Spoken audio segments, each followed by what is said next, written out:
Do we have a deal, Mr. Reagan? You know, I know this steak doesn't exist. I know that when I put it in my mouth, the Matrix is telling my brain that it is juicy and delicious. After 9 years, you know what I realize?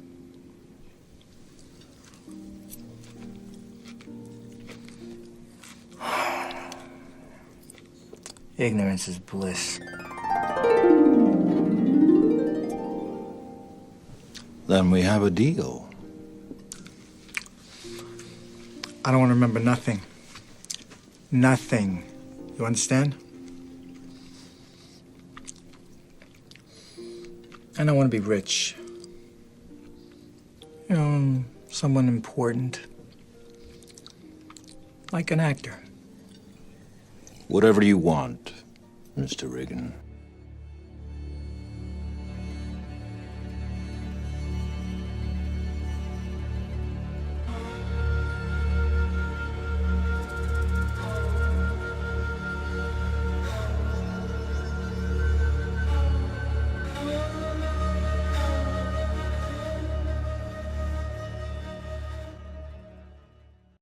People, in some ways, are like all other creatures. We share a basic biological predisposition towards self-preservation in the interests of survival and reproduction.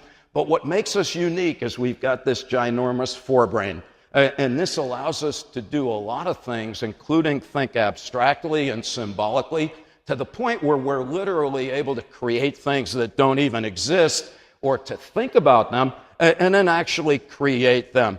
We can think about things that have happened in the past, even before we've ever been here. We can think about things that might happen in the very distant future, and we can imagine ourselves in an infinite number of potential or possible scenarios. If you're smart enough to know that you're here, you necessarily realize that you will someday die, that you could die at any time for reasons that you could never anticipate or control, or that from a purely biological point of view, you're no fundamentally more significant or enduring than a lizard or a potato. You wouldn't be able to stand up in the morning if that's all you thought about. What our ancestors did, rather ingeniously, albeit quite unconsciously, is to solve the problem of how to manage the existential terror that is engendered by the awareness of death, which is in turn an unanticipated byproduct of our vast intelligence through the construction and maintenance of what the anthropologists call culture.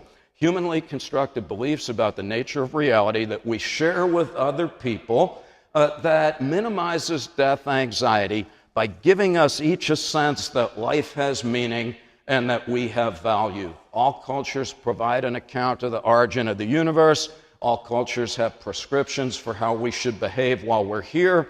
All cultures have some hope of immortality, either literally through the heavens, souls, reincarnations, and afterlives of the world's great religions, or symbolically. You may realize that you won't be here forever, but you're still comforted by the possibility that a vestige of your existence will persist over time, perhaps by having children, perhaps by being a member of a great tribe or nation, by amassing great fortunes, by writing great books, or maybe making great works of art or scientific discoveries. The first component of terror management theory states that individuals need to sustain faith in a meaningful worldview.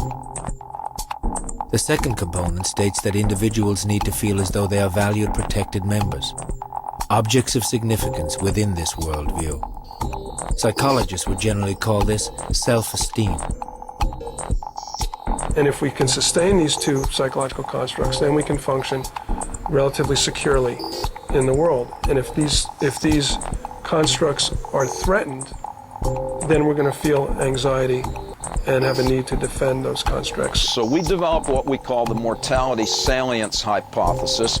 And all that says is, look, if culture serves a death-denying function, then if you remind people that they're going to die, that should momentarily really increase the need for the death-denying aspects of their particular beliefs about reality. And that should be reflected by their reactions to other individuals who either bolster or support those beliefs, or who undermine those beliefs by either being hostile to them or merely different from them. The very first study that we did was with municipal court judges in Tucson, Arizona. Judges have a kind of a clear set of values that are part of their worldview, and that is to uphold the law. And so what we thought is that if we make some judges think about their own death, they should become more punitive toward a lawbreaker. So half the judges, on a random basis, were given questionnaires that asked them about their own death. Half were not given such a questionnaire. And then we had them actually look at an actual court case. The most common case in municipal court in Tucson is solicitation of prostitution. They were simply asked to recommend a bond for the prostitute. Okay? What we found is the judges who were reminded of their own death before setting bond for the alleged prostitute recommended a bond of $455. The control judges who were not reminded of their own death set a bond, an average bond of $50. We do agree that we don't think about death all that much consciously in our daily lives. Most psychological activity is quite unconscious. We repress our concerns about death and our thoughts of death, but it's underneath. It's outside of consciousness. When people are reminded of their mortality, for example, by completing a death anxiety questionnaire, or being interviewed in front of a funeral parlor, or even exposed to the word death that's flashed so rapidly on a computer screen, 28 milliseconds, that you don't know that you've even seen anything, when people are reminded of their own death, Christians, for example, become more derogatory towards Jews, and Jews become more hostile towards Muslims. Germans sit further away from Turkish people. Americans reminded of death become more physically aggressive to other Americans that don't share their political beliefs. Iranians reminded of death are more supportive of suicide bombing, and they're more willing to consider becoming martyrs themselves. Americans reminded of their mortality become more enthusiastic about preemptive nuclear, chemical, and biological attacks against countries who pose no direct threat to us. The uniquely human fear of death also contributes to environmental problems by fostering discomfort with nature. After all, everything in nature is of finite duration and will eventually decay and die. Laboratory studies confirm that intimations of mortality increase our contempt for and disregard of nature. After thinking about their death, people deny that humans are animals. After thinking about their death, people have more negative attitudes towards animals and consider it more appropriate to kill animals for reasons other than food and medical research. When people are reminded of death, they become more uncomfortable with their own bodies, including basic biological functions. Even sex becomes more aversive after one is reminded of death. Death reminders also make people more uncomfortable in natural settings as opposed to cultivated surroundings, and more willing to exploit natural resources such as forests for personal gain. When people are reminded of their mortality, they're very uncomfortable in nature. There's some Dutch psychologists that I like a lot, and they showed Dutch people pictures of forests and pictures of suburban neighborhoods with lawns and stuff. And what they found is that in controlled conditions, the Dutch participants liked the forests more than the suburban neighborhoods, but when they were reminded of their mortality, they liked the neighborhoods better than the forest. There's a strong positive correlation between death anxiety and materialism. That is, people with high death anxiety tend to be much more materialistic. Secondly, following death reminders, people have higher fiscal aspirations and say they intend to spend more on clothing and entertainment. Death reminders also make people yearn for high-status luxury goods like Lexuses and Rolexes. And after thinking about their own death, people asked to draw pictures of coins and dollar bills actually draw bigger images. Money literally looms larger when death is on our minds. And really interestingly, after just handing people some money and having them count it, people's death anxiety is reduced.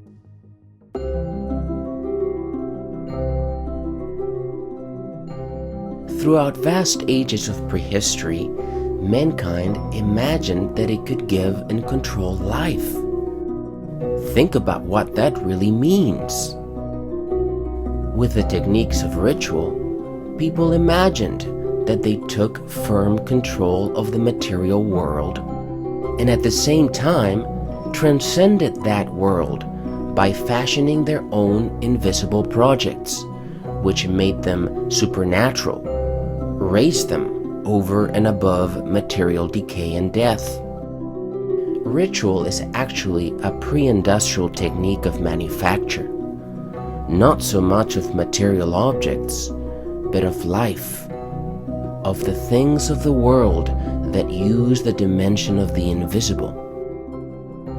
Man controls nature by whatever he can invent, and primitive man invented the ritual altar and the magical paraphernalia to make it work. When we became self-aware, we became aware of the end of self, of our animal insignificance and finitude, and this led to a crippling anxiety that we had to counter by creating culture, that is, activities and beliefs that would give us the illusion that we are persons of value in an enduring world of meaning. This byproduct of self-awareness came to assume a central role in human behavior, rendering older functions like our ape hierarchies, our morality, sexuality, and intelligence subordinate to it.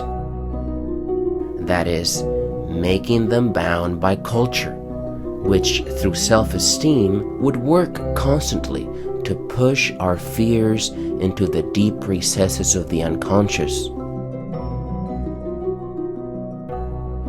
But without a culture providing a great sense of cosmic significance, humans could not successfully quell their death anxiety and achieve satisfactory self-esteem. The shift toward surplus and materialism in civilization meant that our previous sense of cosmic significance and literal immortality was undermined. Whereas primitive religions are deemed to have provided great cosmic significance to everyone in the tribe, it subsequently came to be concentrated in elite figures like pharaohs and kings, with delayed and conditional otherworldly rewards for the rest of the population.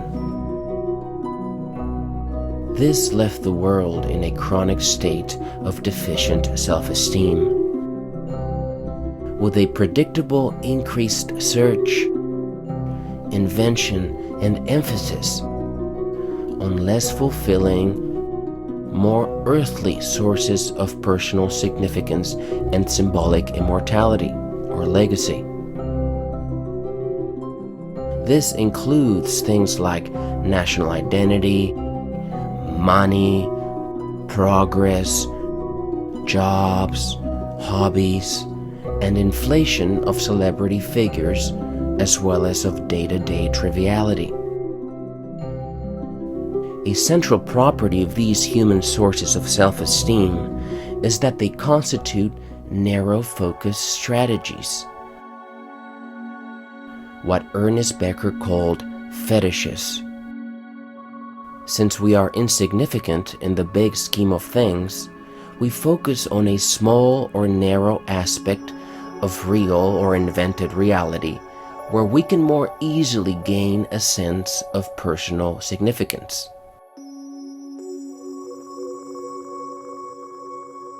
This, unfortunately, made us oblivious and intolerant of other realities, including the broader realities that would allow a more rational, less destructive appraisal of the world.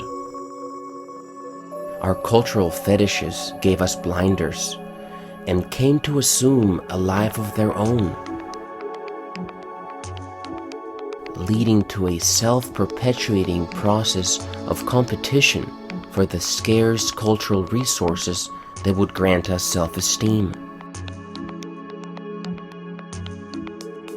This in turn led to a deep immersion into a series of unpredictable technological developments, radically changing our societies and natural environments in unforeseen directions, culminating in the creatively exploitative thoroughness of modern progress.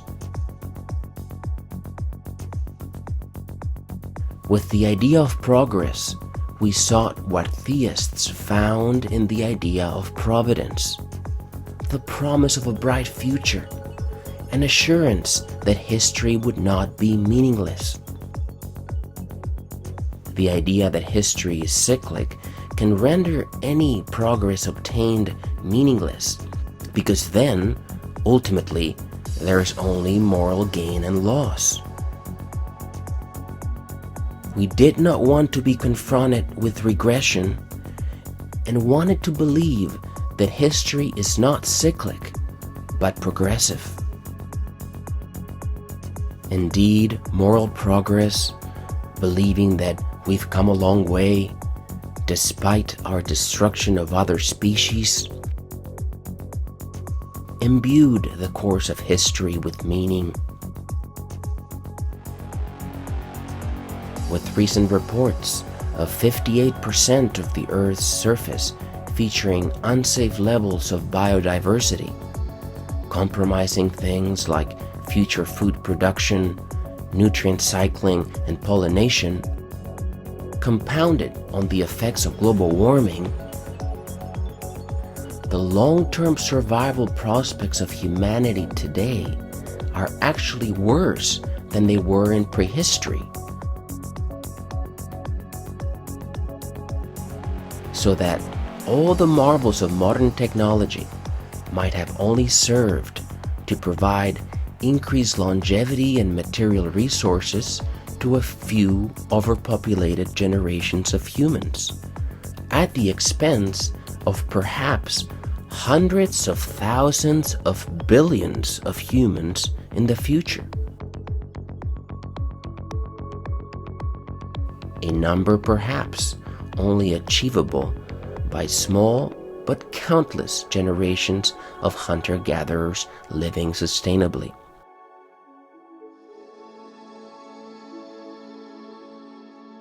The attempt to achieve symbolic immortality through progress will have in fact produced the opposite effect: a vast increase in mortality, perhaps leading to the extinction of the human species.